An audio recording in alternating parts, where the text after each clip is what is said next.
enough about movie great Bette Davis and famous clowns to win $10,000 in cash if you were a contestant on Hitman. And now, here's the host of Hitman, Peter Kamikin. Welcome to Hitman, a big show that makes you an instant expert on two subjects. How do we do that, you ask? I heard you ask. Well, we give you all the answers. But before we do that, let's meet the contestants who are going to actually play our game. And here they are, starting with Emily. Tell us about you. Hi, Peter. I'm Emily Ginger. I'm in property management, one of 8 children, and I love to work out. Now, are the other 7 children as pretty as you are? Yes, they're lovely. Ah, nice. 5 boys. 5 boys that are lovely. Yes. Okay, I'll leave that one alone. Good to have you with us, Emily. Thank you, Peter. And let's meet Gil. Hello, I'm Gil Shepard, Peter, with some, You forget? The questions are going to go tougher, Gil. They are. I know. Can I buzz now? I've been married 18 years. Have 2 children, 2 boys. Okay, next one. And I play a multitude of instruments. What do you play? Guitar, bass, piano, synthesizer. One more? Harmonica. One more? Bones. You did it! That's all right, Gil. Good to have you with us. And let's meet Jackie, our third player. Hi, Peter. I'm Jackie Boyette. I work in customer relations. What are customer relations? What kind of work is that? Well, basically, I just deal with people over the phone. You try to keep them staying nice. Nicer, All right? right, good. All right. Everybody stay tuned and stay with us, because when we come back, we're going to find out all about Bette Davis. Stay with us. If you were a dog. All right, we are ready to proceed. And I did promise you that before we got to the questions, we'd give you all the answers, and indeed we will. But all the answers are in the form of a story. And all the questions we ask are going to be based on that story. The story of Bette Davis.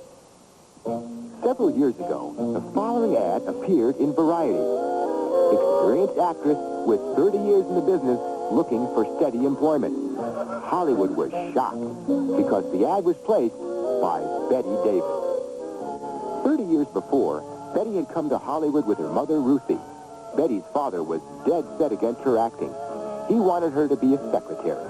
When Betty's mother had to cable home for money, he replied, "Wire received, sending money, never ask again."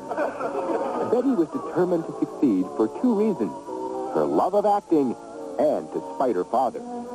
She wasn't beautiful by Hollywood standards. Then the stars were blonde beauty queens. Bette was nicknamed the Brown Wren because of her dull hair. Her first makeup man told her she had a fat little face. Not even Bette liked her look. As she herself has said, "I still spend my life wishing I looked like Katharine Hepburn." Still, Bette was to win 2 Oscars and become Hollywood's top female star. Her first big role was Mildred in Of Human Bondage. Bette played her as a new kind of movie character, the evil heroine. This became Bette's trademark, and audiences loved her when she was bad.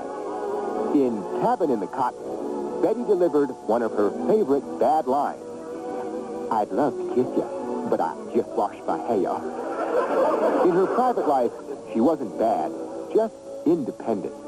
When she was under contract at Warner Brothers, Jack Warner promised her the part of Scarlett O'Hara in Gone with the Wind. But first, he wanted her to play a female lumberjack. Bette said no deal and ran off to England. When she returned, she talked Warner Brothers into buying the play Jezebel. She starred in the movie and was named Best Actress of the Year. In 1939, she starred in 4 movies, and they were all hits.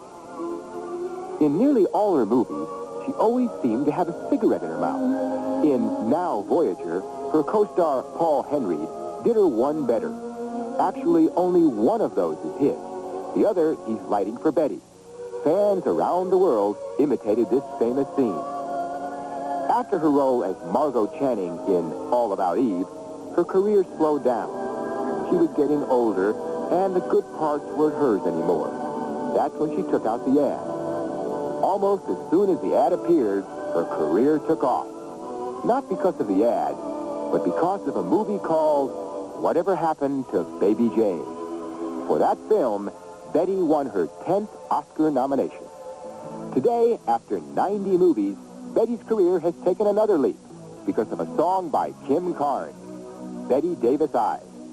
Betty personally thanked Kim for spreading the Bette Davis name to a new generation. Those Bette Davis eyes have seen it all.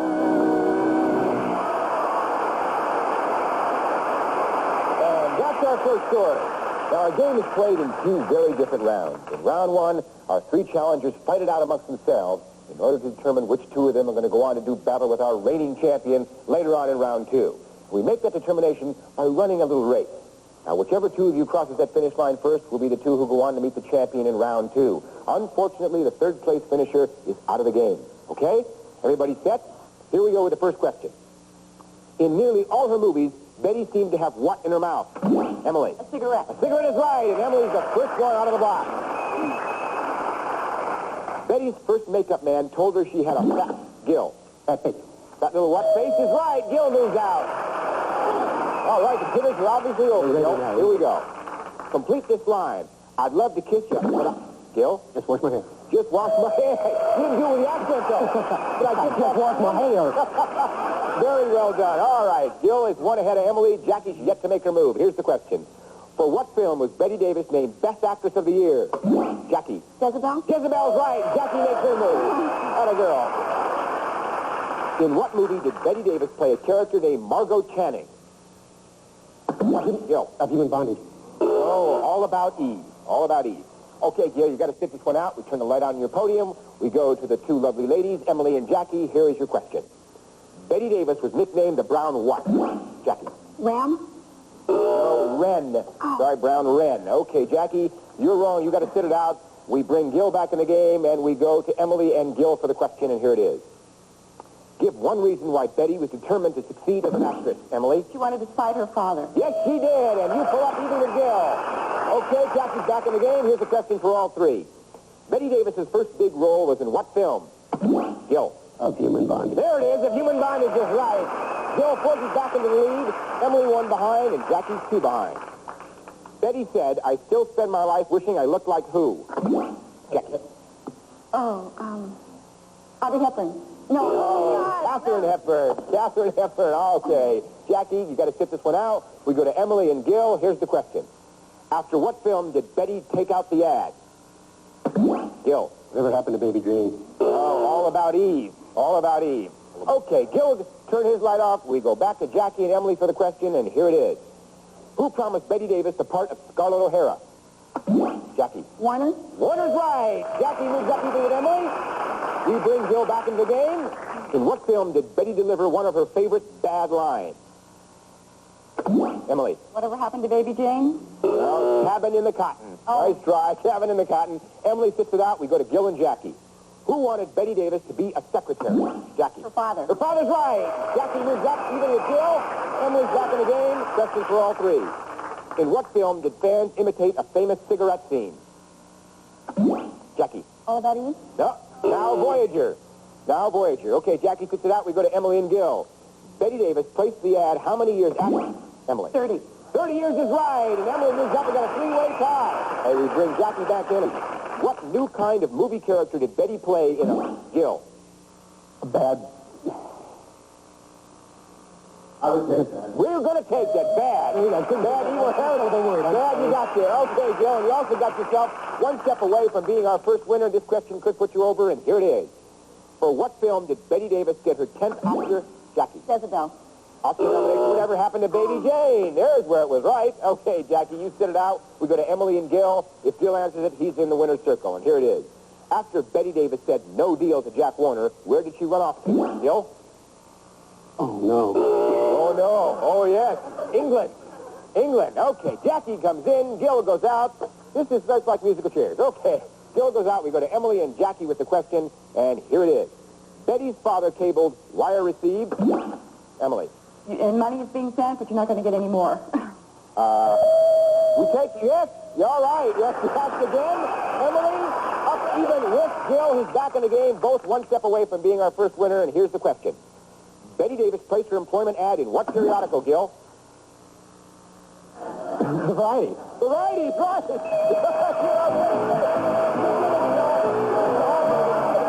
got $300. Sit back and relax. contemplate a bit while Emily and Jackie fight it out to see who's going to join you to fight that champion. Emily, you're one step away. Jackie, if you're going to make your move, this is the time. Here's the question.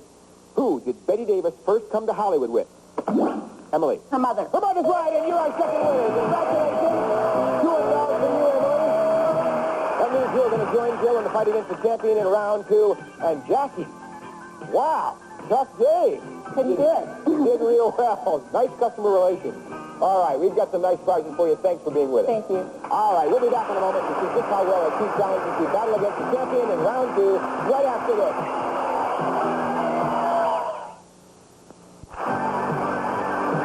Okay, we're back for round 2 of Hitman, and Emily and Gil, you're already ahead of the game because Gil, for coming in first in round 1, you've got yourself $300. Emily, for coming in second, you have $200. Now, round 2 is played entirely differently from round 1 because in this round, the challengers attempt to unseat the champion. Therefore, let's introduce our champion who's making her second appearance on our show, Kay Bye. By the way, Kay has been backstage listening to the first story, and she's now joining us, and it's a still pregnant Kay. Yes. Right. Have you gotten over the shock of winning the 10,000? I am still shocked, but I'm all right. But you'll take it. I'll take it. You'll take it. All right. All right, let's see if you can do it again. Are you all set? Yes. Okay, both of you are ready. All right, we're going to go now. We go for round 2, and we see a brand new story, and that is clowns smiling on the outside. Do you know this man? Yes, you do. Let's add a little makeup. There he is, Emmett Kelly, the greatest of the modern clowns. The first modern clown appeared in 1805. He was Englishman Joseph Grimaldi. He wore white makeup, angular eyebrows, and a scarlet mouth, and became one of the most popular performers in all of England. Today, in his honor, clowns are sometimes referred to as Joey. By the way, a clown takes only 5 minutes to slap on that makeup.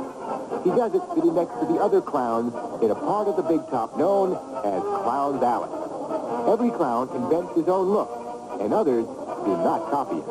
They may steal a clown's act, but never his face. One clown face was even franchised. It was Bozo. At one time, 70 different Bozos appeared on local TV stations, delighting the kids at home. Today, though, it seems most of the Bozos are on the networks. There are 2 basic kinds of clowns, and each has his own personality. The white-faced clowns are called dandies. They are the elegant ones. The other kind are the sloppy clowns. They're the ones who always trip and fall. They're called august clowns. Emmett Kelly was the Ringling Brothers' top august clown. He began as a trapeze artist in a carnival and spent 10 years developing his clown character, whom he called Willie. Willie was a success because he was different. While the other clowns wore bright colors, Willie was drab. He was a lonely hobo with a red nose and a battered derby. He would enter the ring carrying a broom and would try to sweep away a spot of light. That was sad. But perhaps the saddest clown of all time was Tonio, the clown in the opera I, Pagliacci. He was laughing on the outside, but on the inside, his heart was broken. If Pagliacci doesn't make you cry, you should work for the IRS. Sometimes clowns are taken too lightly. This was the case with Hudson, a midget who entertained England's King Charles I. Hudson was so small, he used to be carried in the pocket of the royal porter. One day, Hudson challenged the gentleman to a duel. The man good-naturedly accepted and showed up armed with a water pistol. Hudson used a real pistol and shot him. The next king played it safe. He didn't hire any clowns. And that seems to be the problem today. With all the entertainment that's now available, circuses aren't as numerous as they used to be. But no matter, there will always be a place for clowns in America. That's the end of our story. Of course, this is the board upon which we're going to play round 2. Now, Gil, because you came in first in round 1, you get 4 hitmen, and here they are. And Emily, because you came in second, you get 3 hitmen, and here they are. That's a combined total of 7, so to keep things nice and even, we always give the champ 7 hitmen, and Kay, here they are. All right, in this round, the champion is going to fight each challenger one at a time. Players, a right answer knocks out an opponent's man, a wrong answer knocks out one of your own men. But when a challenger loses a man, he or she must stop playing while the champion then takes on the other challenger. The champion is trying to wipe out all the challenger's men. Each challenger is trying to wipe out the champion's last man. The winner of the game will go on to try for our Triple Crown with $10,000 in cash. And Gil. Okay, you with me, Gil? Yes, sir. All right, since you came in first in round one, you get to decide who goes up against Kay, you or Emily. I will. You will, without question.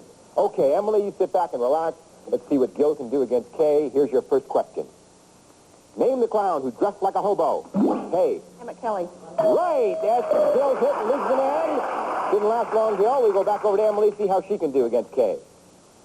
You may steal a clown's act, but never his Kay. His face. Or his... What face is right? Emily's hit and leads the man. It is in the ping pong. We go back to Gil. All right, Gil, another chance. Clowns put on their makeup in what part? Gil. Clown's Alley. Clown's Alley is right. Kay's hit and leads the man. Willie the Clown wore what color nose? Gil. Red. Red is right. Can't hit and leads another man. Battle going on. What clown was franchised? Gil. Bozo. Bozo's right. Can't hit and leads another man. Camp is down to 4 hit men. Gil's got 3.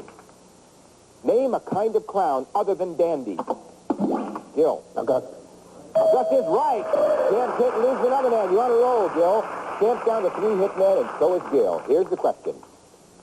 Clowns are called what in honor of Joseph Grimaldi? Gil. Joey. Joey's is right. Camp hit and leads another man. Boy, Gil, you start from nowhere and come on like gangbusters. All right, Gil's got 3 hit men. Kay, you're down to 2. What did Emmett Kelly call his clown character? Kay. Willie. Willie's right, and Gil's hit and leads the man. Kay came back and she's going over to Emily, each with 2 hit men, and here's your question. What was the name of the clown with the broken heart? Kay.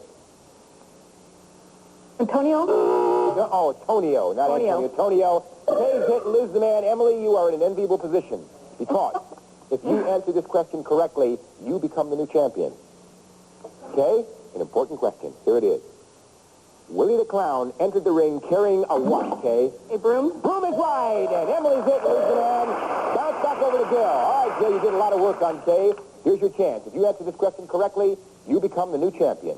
And here it is. Joseph Grimaldi's makeup was what color, Kay? White. White is right. Gil's hit and losing it on. Sending it off on both sides. What a battle. Okay, Kay, we're back to Emily. Emily, you answered the question correctly. You're the champion. If Kay answered the question correctly, you are out of the game. Here it is. What was the name of the English clown who was Grimaldi? It was a midget. It's Hudson, and Kay's hit out of the game, and we've got a new champion.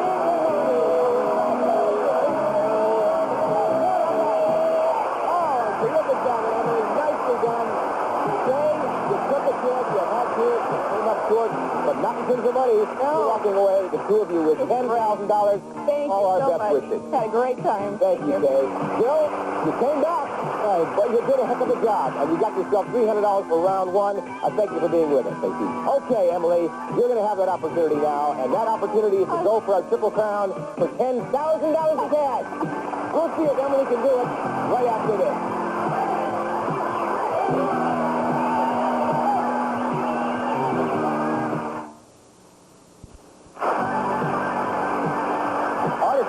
Triple Crown. Emily, don't be nervous because I know you can do it. All right? you. All right, the game is going to be played in 60 seconds. On that board over there, you see 8 columns, and each column is a number of circles. For example, in column 4, there are 3 circles. Now, you call out a column, and I'll read you a question based on either of the 2 stories you've heard today. If you're right, you'll change the first circle in that column into a money man, and I'll continue to read you questions. And I'll continue to read questions until you change every circle in that column into a money man, or until you make a mistake. Now, if you make a mistake or you pass on a question, you've got to call out another column. You fill up 1 column with money men, you win $1,000. You fill up 2 columns with money men, you win $2,000. And finally, you fill up 3 columns with money men, and you win $10,000. All right. But you are not going to see how many circles are in each column because we're going to keep your back to the board as it is now for the entire game. All right? Let's set the board.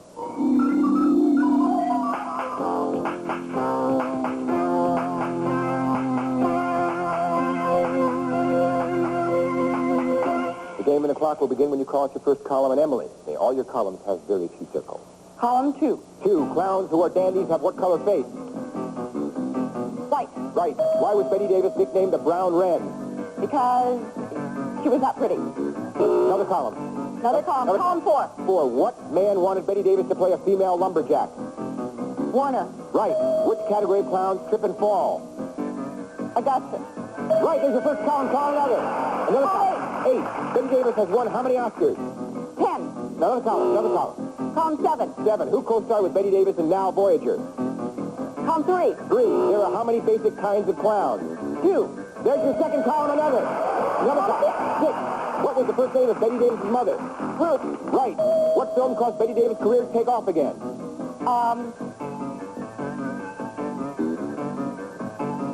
Baby Jane. Right.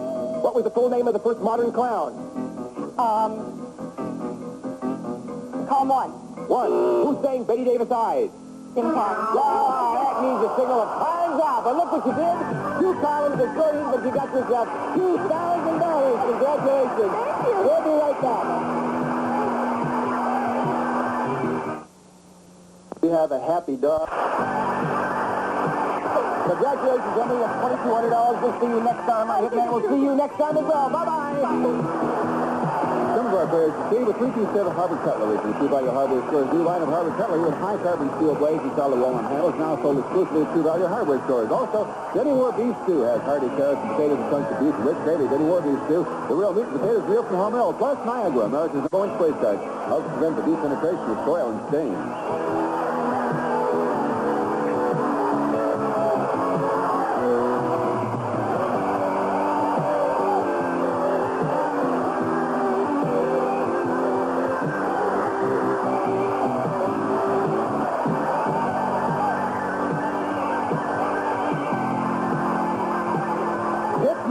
The Jay Wolford production, in association with Metro Media Video Production. This is Rod Waddy speaking.